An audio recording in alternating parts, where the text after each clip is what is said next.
అనుదిన వాగ్దానం, daily promise.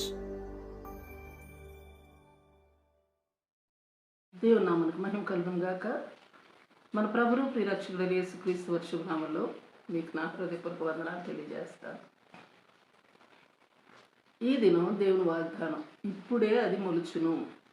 యెషయా 41:19. ఇదిగో నేను ఒక నూతన క్రియ చేయుచున్నాను, ఇప్పుడే అది మొలుచును, మీరు దానిని ఆలోచించరా. ఏమిటి ఆ నూతన కార్యం అంటే, మరి 19-21 వచనాలు గమనిస్తే, అరణ్యంలో త్రోవ కలుగజేయట, ఎడారిలో నదులు పారజేయట, అడవి జంతువులు, అడవి కుక్కలు, నిప్పుకొళ్ళు దేవుని ఘనపరచుట, దేవుని ప్రజలు ఆయన స్తోత్రము ప్రచురం చేయట, ఇవన్నీ నూతన క్రియలు. వాటిని దేవుడు చేస్తారని వాగ్దానం చేస్తూ ఉన్నాడు.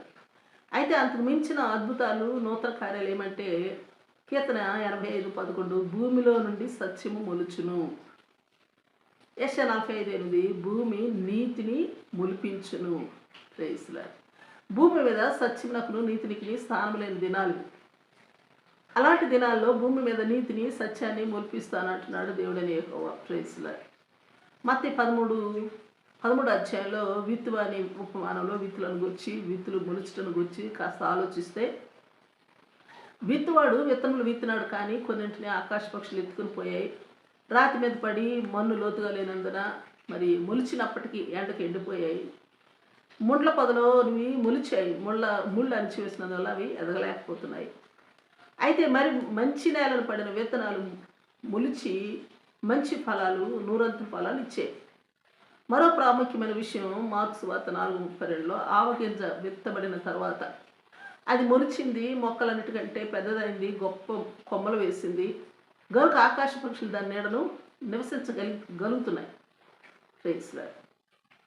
మరో ప్రాముఖ్యమైన విషయం ఏమంటే, దేవుడు చేసిన వింత కార్యాలు, గొప్ప కార్యాలు భూమి మీద తాను మునిపించిన నీతిని బట్టి, యోవేలు 2:18-26 వచనాలు చూస్తే, ఆయన తన నీతిని బట్టి ఆయన తొలకరి వర్షాన్ని, కడవర వర్షాన్ని మనకు అనుగ్రహించును, గనుక ధాన్యము, ద్రాక్ష చెట్లు, అంజరపు చెట్లు సమృద్ధిగా ఫలిస్తాయి.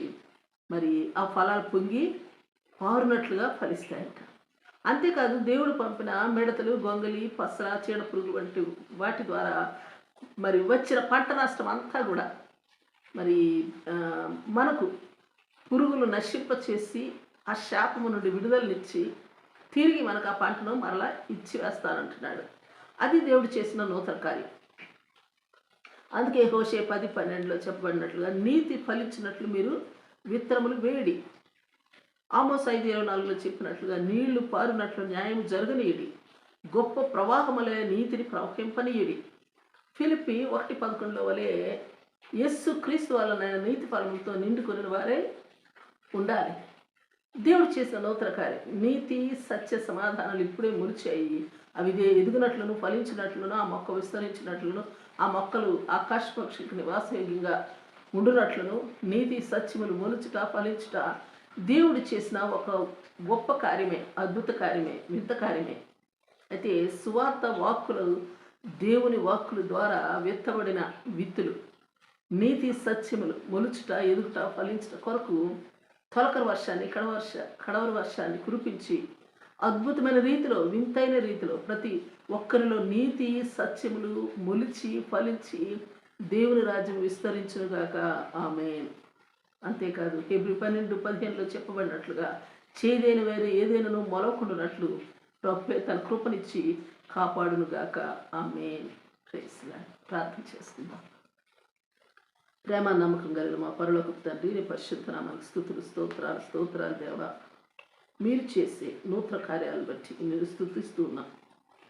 మేము విత్తిన నీతి సత్యములను గూర్చిన విత్తులు మొలిచి ఫలించి నీ రాజ్యం విస్తరించినట్లు నీ కృపను అధికముగా అనుగ్రహించమని ప్రార్థిస్తూ యేసు నామములో అడిగి వేడుకొంచున్నాం తండ్రి. ఆమేన్. Praise lord. రేపు మనకు వాగ్దానంతో మనం కలుసుకుందాం.